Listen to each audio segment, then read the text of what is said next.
Managing Director at ThinkinCircles, and the entire ThinkinCircles team. So we've got Taylor, we've got Fiona, we've got Chris, we've got Kat, we've got Richard, all looking like the Brady Bunch, even if Taylor doesn't know what the Brady Bunch is or who they are, because she's the baby of the group.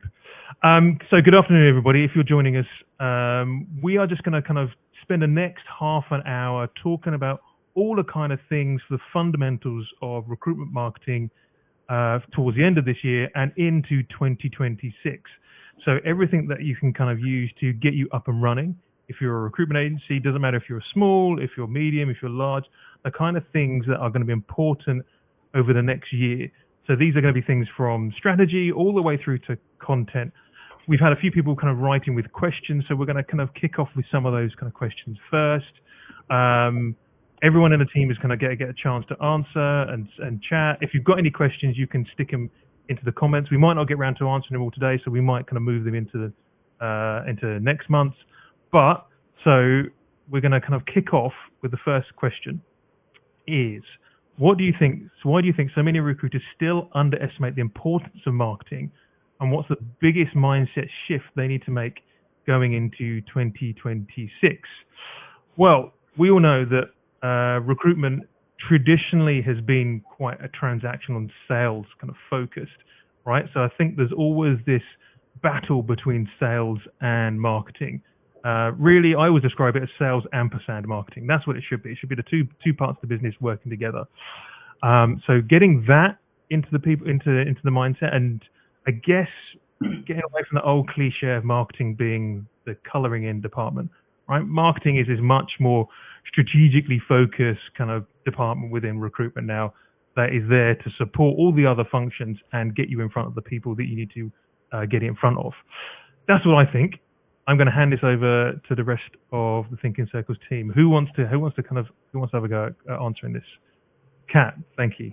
I'm happy to chip in. I think one of the big things for me is it not being viewed as a tap that you can turn on and off. I think that's still very much a recruitment mindset to marketing. You know, as many of us know, when times get hard, marketing is often the first thing or one of the first things to be cut. And I think to have a successful marketing plan, marketing strategy, you need a long-term approach. Turning it on and off, it just doesn't work. It needs that long-term approach. It needs that investment. It doesn't have to be huge investments. You can do marketing successfully on a budget, but it does need that approach in my mind. And that's a big shift, I think, for recruitment. Yeah, I agree. Rich, you put your hand up. Yeah, I just completely agree. I mean, it used to be sales advice. We're just doing transactional administration and recruitment. And that was the mindset. And marketing is something which is really nice to have. I think the big change for next year, well, for now and for going forward, is to focus on the marketing and integral part of the entire infrastructure, because that's what's going to drive revenue, not extra.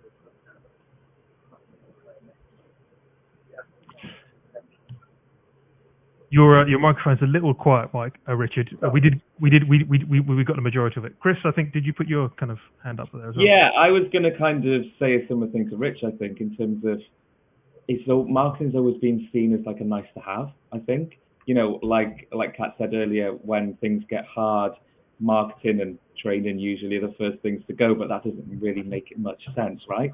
And yeah, I think people see it as more of a cost rather than a revenue driver. And I think that needs to change a little bit, because, you know, when marketing and sales are kind of working together and you've got that well-oiled machine, it is a revenue driver, not just you know, here's a nice to have, let's invest into it, and, you know, we'll get some nice fancy kind of branding, things like that. It's way more than that. I think people need to have a different view on it in 2026 and probably go into it, you know, thinking actually we need it, it is going to drive revenue, and I think that's what we need to think about. Yeah, I agree. It should be seen as an investment and not a cost center, right? I think that's the hardest thing with recruitment, because we have got a mindset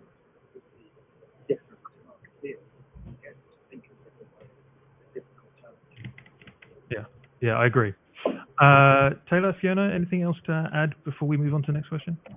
So, no, Fiona, you first.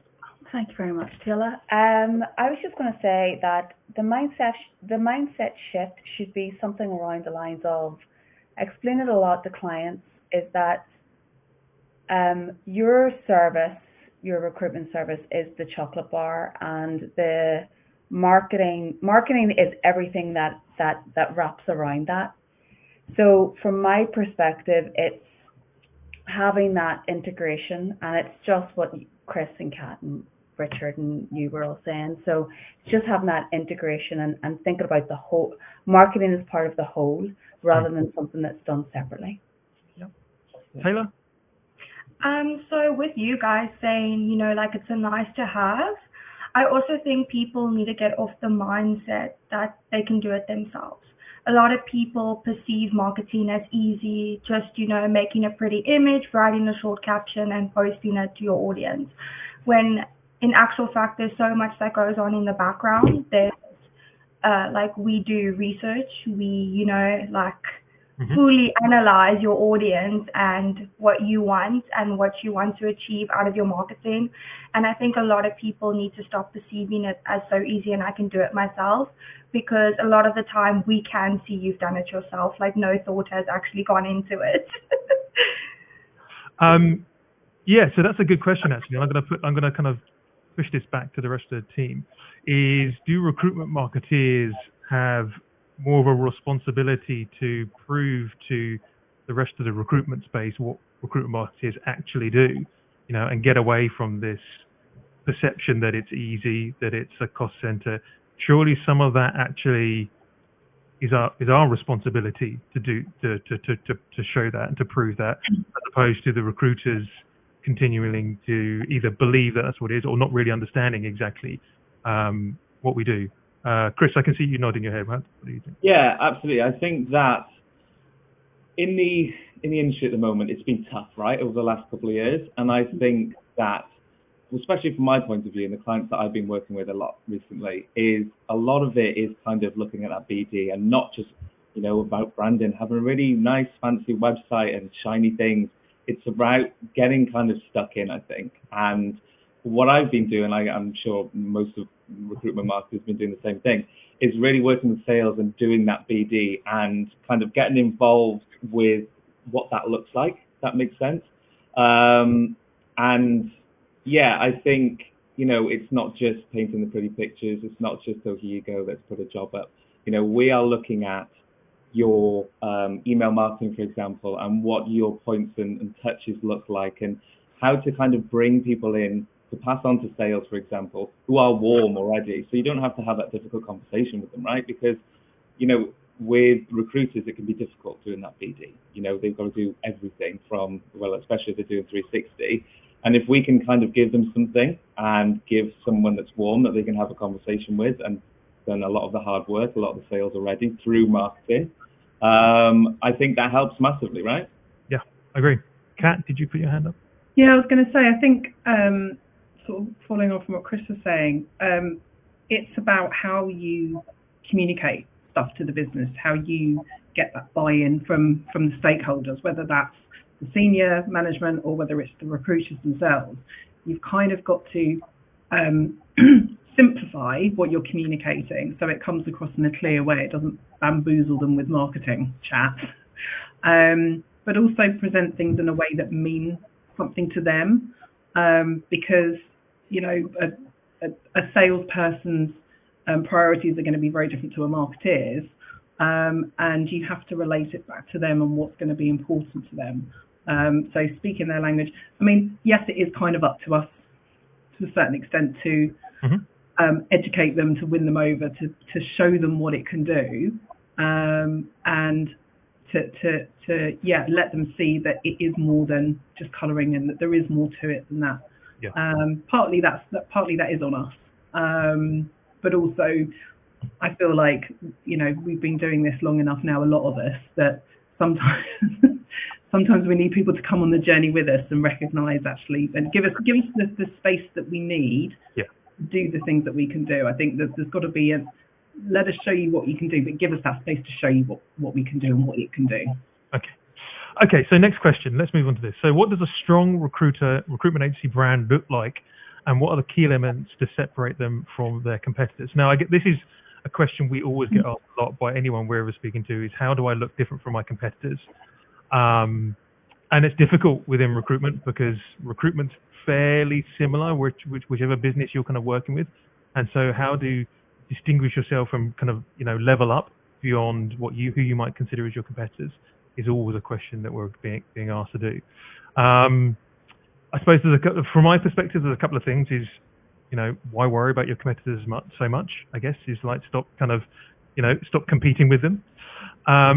Or there's the other thing that I'm always quite fond of is looking at your competitors, see the things that they're not doing and work in that gap, basically, right? They can't have that, you always use this term around kind of owning the conversation. There must be something that they're not talking around that is relevant to the space you're working in. So they're the kind of things I would kind of worry about. Either don't worry about them or find the gap in there. Who would like to kind of pitch in this? Fiona? Yeah, so just building on that.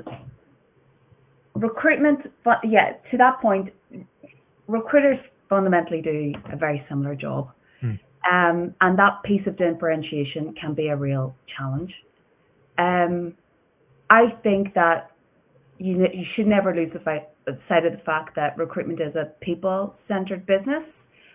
And I think that social proof is case studies, testimonials, video, things like that, things that differentiate you is fundamentally your people, and that should be front and center a lot of the time. Yeah, agree. Taylor, you put your hand up. So yeah, well, what I wanted to say, I feel like this whole team is like my mentors. So you and Fiona already covered it. But what I would like to have added is that so many people, and especially recruiters, because it's such a similar space, they're always looking at what their competitors are doing. And just like James, you said, you should find that gap and see what are they not doing.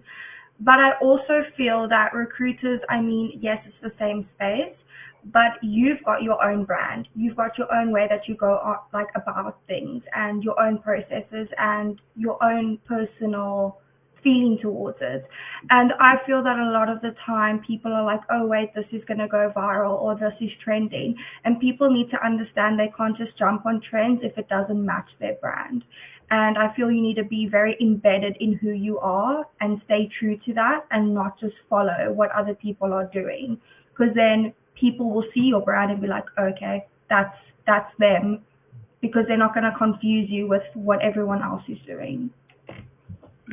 Agreed. Go on, Chris. Go on, Richard. Sorry, go on, Rich. Well, I think we're talking about brands and we're talking about recruitment models very similar, which they are.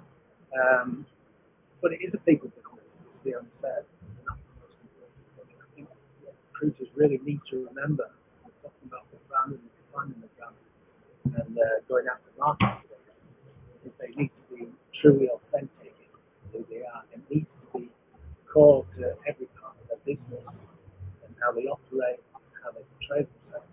And I think that's getting a real grip on who they are and how they want to appear and conduct business is really core to achieve that. And that's really important. Yeah. Talk about brand, I think it's how look and feel and try to jumping on to the next big idea and trying to do something just because the competition's not doing it. If you're true to yourself and your brand is authentic, I think that's the important stuff. Yeah. Chris? I would dial it back a little bit more as well, I think. We're looking at, the competitors and things like that. But I think people also need to look at not just kind of who they are, but what their audience wants as well, right? So, we were just kind of talking about looking at gaps of what other people aren't doing, for example, which is great, yeah, absolutely. But it always needs to be relevant, I think. And if your audience and your target market and who, you need to put yourself in those shoes.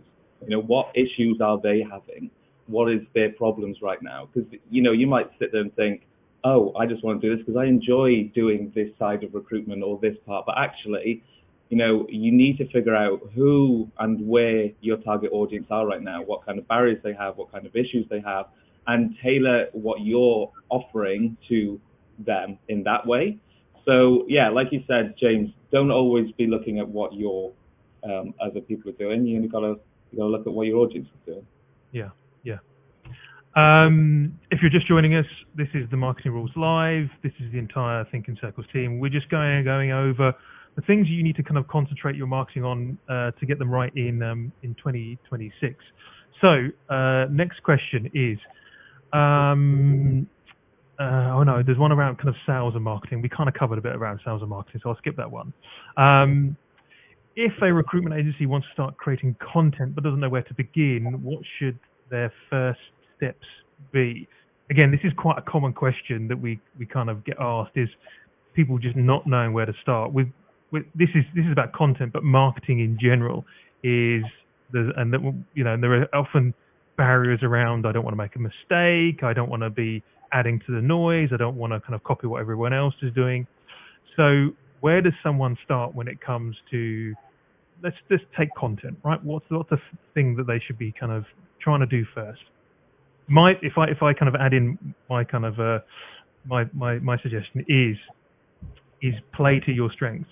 If you're a good copywriter, start with writing articles and decent kind of LinkedIn posts and play towards that. If you're comfortable about being on camera, then do that. If you're like Taylor, who's great on camera.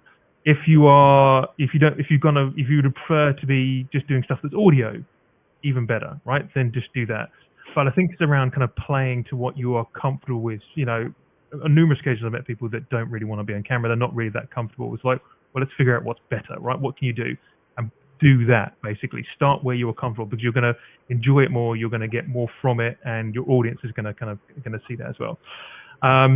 So what other things can people do if they're just kind of starting to get going with their content? Kat?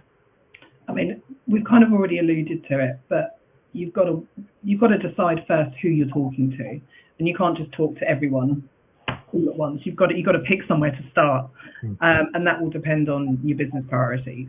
What are you trying to achieve as a business? And then the marketing should obviously naturally follow that and support that.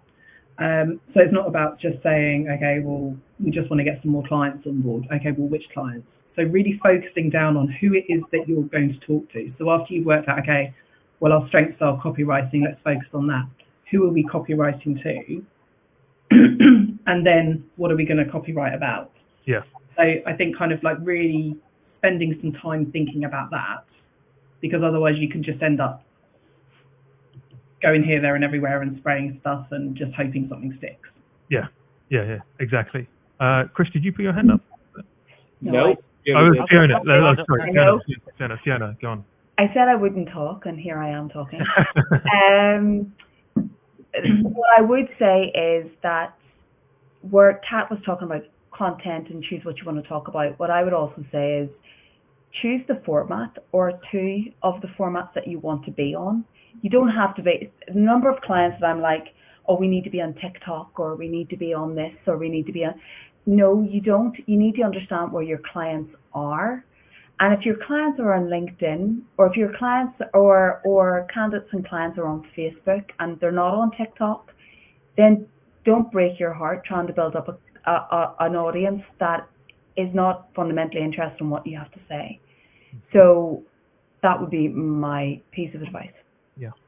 Rich, you put your hand up? I did. I think Kat's got it right. Work out who you're talking to and what the messages need to be. Fiona's spot on. Only choose the channels. If you're starting off at a baseline, choose the channels you only have to go on. And I'd say, be consistent. Don't just do one thing and not do something else for a month and let it drag on. Be consistent. It doesn't have to be much, but regular and often and consistent and steady messaging, very important. And then you'll start to build things up from there. Yep. Chris, did you put your hand up, Chris? Oh, Taylor, sorry. I keep on just going naturally to you, Chris, because Taylor. We'll just grab it towards Chris.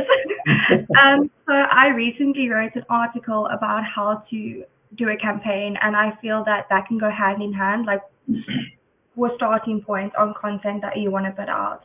Yeah. And once again, I got this from James, but make a story, tell a story. So honestly, sit down with yourself and tell the story of your brand to yourself, write it on paper or just make notes. And from that story, you will see that there's problems that you are solving, and you put that out, and you'll get those key points eventually, and you work from that. So that's always a starting point. And I really agree with Fiona with you don't need to be on every platform, and that also goes hand in hand with what I said earlier. You shouldn't just follow trends, because honestly, going viral, like, yay, fun, but what do you get from that? Do you get return on investment? Do you get clients? No. You get a few comments. Yes, I agree. So the kind of philosophy that we have is that beginning and middle and end, right? To a campaign. And if anyone's watching and they're interested or kind of watching on catch up, we'll include the link to your article, Taylor, about kind of us building a campaign and and how we went about that. So yeah. Cool. Okay. So looking at the time, we're going to go kind of carry on for another kind of 10 minutes or so. So let's move on to what's probably going to be the final question. What are the most common marketing mistakes you're seeing recruiters make, and how can they fix them? We've covered a lot of these, right? So it's kind of coming at this from the other side. So, kind of reiterating on the stuff around kind of jumping into stuff without having much of a plan is always saying. Copying the competition is always kind of, can always be a no-no. Trying to be on too many channels, that can really damage you. But I'm sure everyone else has kind of got a load of questions. Chris, you look like you were kind of almost literally jumping out your seat to answer this one. I've got a million things to say, right? So I'm going to go with one that's really boring, that people just kind of gloss over, I think. And actually, every marketer, it's like gold dust. It's data. Mm-hmm. So it's nothing that you're actually pulling out. It's nothing that people are going to see from your business, right? It's your data, what information you're sat on. I think a lot of people have been, going for 10, 15, 20 years, so much information on their CRM that they just do not utilize. And like James, when we bring on new clients and things, our first thing that we do is, what do you call it? Waken the dead.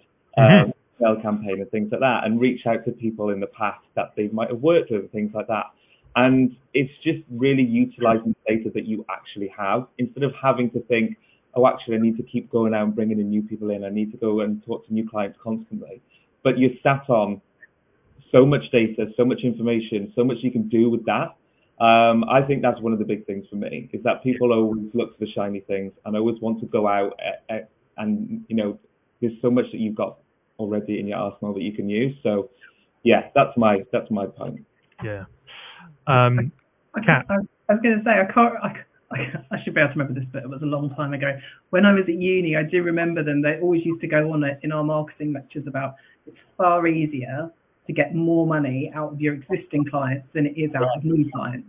And there's some kind of stat out there, I'm sure someone can find it.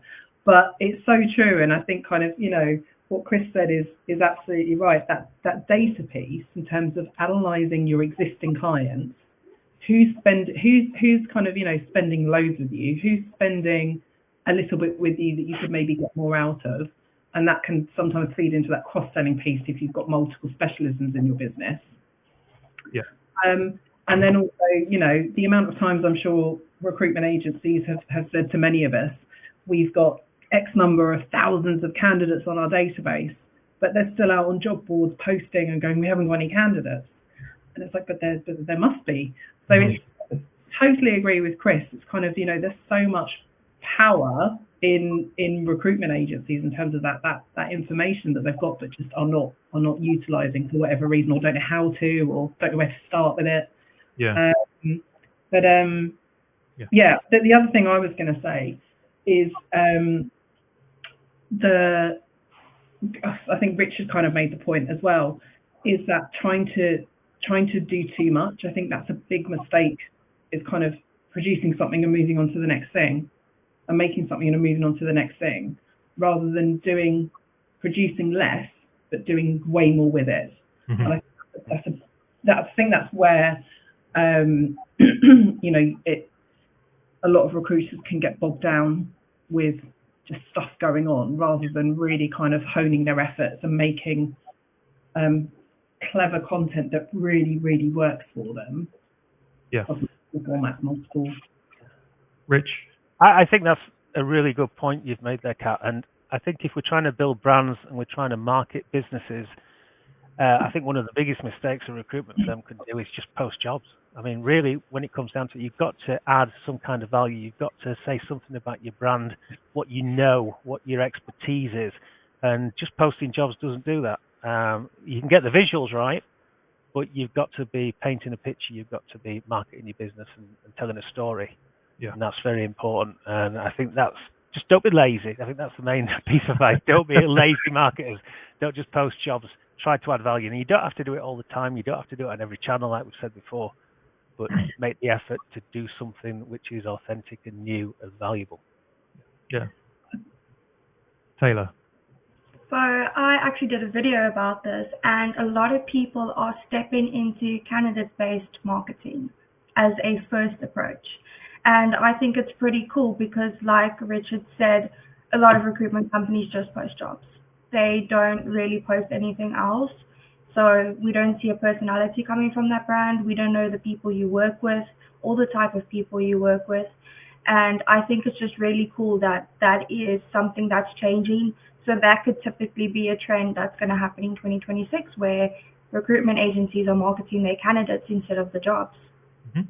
Yep. I think you must never lose sight of this is a people business. I say it again, you're recruiting people, you're dealing with people, you're dealing with recruiters, and they want to see that personality, and that's very important. I think the other thing I'd throw in there really quickly, if it's all right, is really staying true to your brand and the visuals and the messaging. The number of times over the years that people have said, we need to change that because that's gone out a few times. We need to adapt that. We need to change it. We need to tweak it. That doesn't look right anymore. And I think recruiters themselves are seeing their branding so often and so much more than your audience probably is, because you're seeing every LinkedIn post, you're seeing everything that's going out, and they get bored of it quickly and want to change it and adapt it. And the one example that I always come back to is, just because you're seeing it and getting bored of it doesn't mean your audience is. They need that consistency. They need that knowledge that when they see it, it's you. That's what you want. You want that repetition. You want that thing in their head that goes, oh yeah, I know who that is. That brand recognition. Coca-Cola released the same pretty much Christmas advert every year for however many years, and it's it. You just hear the music and you know what it is. They don't change it. They don't try and adapt it because they're bored of it. They know that it resonates with people, and that's where I think recruiters need to try and get to with their brands. Don't keep trying to change it and evolve it.